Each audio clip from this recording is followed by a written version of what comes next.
ঘড়ির কাঁটায় সকাল 7টার মতো বাজে।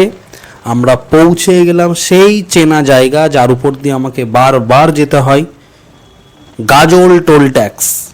তোমরা সকলেই জানো, মালদায় যারা থাকো, গাজল টোল ট্যাক্স খুব সুন্দর করে মানে প্রপার মেনটেন হয়। এই গাজল টোল ট্যাক্স খুব সুন্দর লাগে জায়গাটা।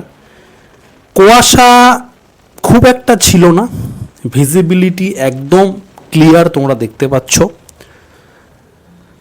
ঠান্ডা আছে, ডেফিনেটলি ঠান্ডা আছে, তার জন্য আমি পুরোপুরিভাবে শীতের পোশাক কমপ্লিটলি আমার ছিল, অসুবিধে হয়নি কোনো।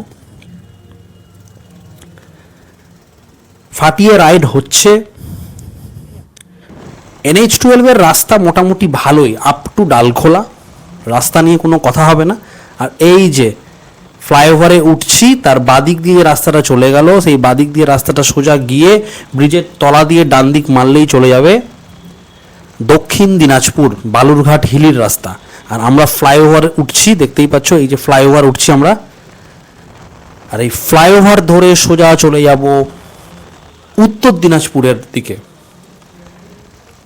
রায়গঞ্জ ডালখোলা হয়ে ইসলামপুর হয়ে শিলিগুড়ি। এই হচ্ছে ফ্লাইওভার, সেরা লাগছে। ফ্লাইওভারে একটু স্পিড নিয়েছি আমি, দারুণ লাগছিল।